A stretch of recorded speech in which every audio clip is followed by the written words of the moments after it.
Hi, I'm Joel Nima, editor of The Economy, and this is Frontline. Here with me, I've got Kim Schultz, special advisor to Invest in Denmark. Kim, thanks a lot for talking to me. Denmark has, over the past few months, gained a lot of attention, especially for big guys like Google going to the country. Why has Denmark become so important in the data center game and the cloud game as well? Well, power supply is a very important issue. So those big hyperscale operators, they want very reliable power supply and they want very green power supply. And they are able to find that in Denmark. But you also outsource some power from Norway. Yes, we do. So you're happy to not just sell your brand as we produce 100% our own energy? Actually, that's one advantage we have in Denmark, that we are very well interconnected with other countries in terms of power supply. So we are connected to Denmark, to Norway, to Sweden, to Germany, and soon also to the Netherlands. So we're actually able to get power from those countries on the days that the wind is not blowing in Denmark. And wind is very important. We have 40% of the power coming from wind farms. Wind farms, yes. Okay, and then guys like you from Invest in Denmark, you do a lot of work with the hyperscalers. What was the work, for example, with a company like Google? Well, how long does the process take? What's the stages to get a guy like that? It took something like 4 years. 4 years, okay. From the first meeting until they announced the first data center in Denmark. And now they have announced 2 data centers. Okay. And how were the negotiations? Was it easy to talk to them? Did they demand a lot? Those companies are quite demanding because they really need to get into the details and really have everything clarified to avoid risks and really to be sure that they have the power supply they need, that they have the site that they need, and they have the connectivity that they need.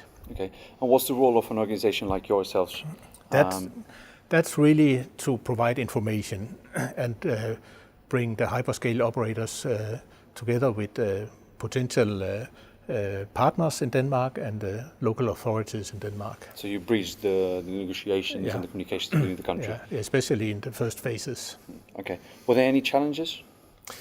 Well, it's always challenging that when you have a new type of business coming into the country. So we had to understand what are the requirements of the hyperscale operators and be able to provide the right information. Okay. And then we are Data Cloud Nordic here in Oslo, yeah. A bit further away from Denmark, but it's still a nice place. Yeah.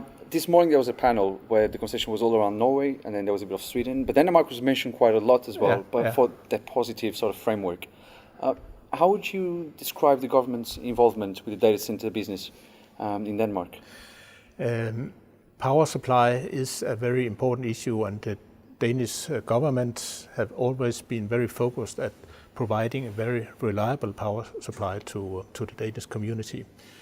So that has been a very important key factor in terms of providing the right framework conditions for the data centers. Okay, and is there anything else that we can expect coming out of Denmark? New legislation, reduction of taxes?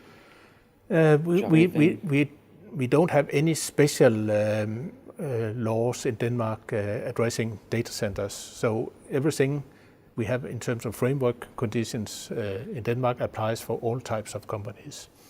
So in general, we had a reduction of energy taxes, which was announced last year, and which is a gradual reduction of energy taxes. So we'll be at the level of the Swedish energy prices by 2021.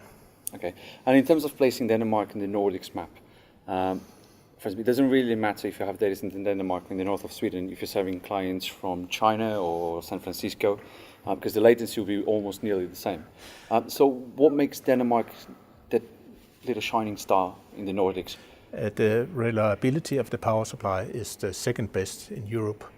So only slightly superseded by Luxembourg, which doesn't have a lot of room for data centers, for hyperscale data centers. So reliability of power supply is very important.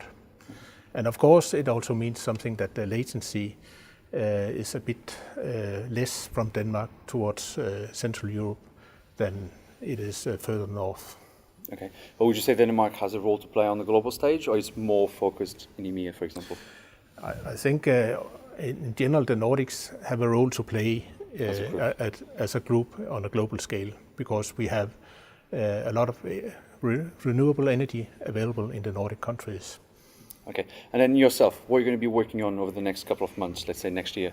We're nearly in 2018 now. Yeah, well, Denmark is still a country where we could see more hyperscale operators coming in. And then we have the whole value chain within the data center industry, which we work a lot with. So we have cloud providers, we have edge connectivity providers, we have co-location providers, and then a lot of sub-suppliers, contractors, engineering companies, and so forth. So we're quite busy. Okay, well, I can see that. Can we expect any hyperscaler, a new name, coming into the country? I can't reveal that, but I hope so. But you're working on that? Okay, Could Kim. be. Okay, Kim, thanks a lot for talking to me. Don't forget you can follow Data Economy on Facebook, Twitter and LinkedIn, and also visit the website on www.data-economy.com.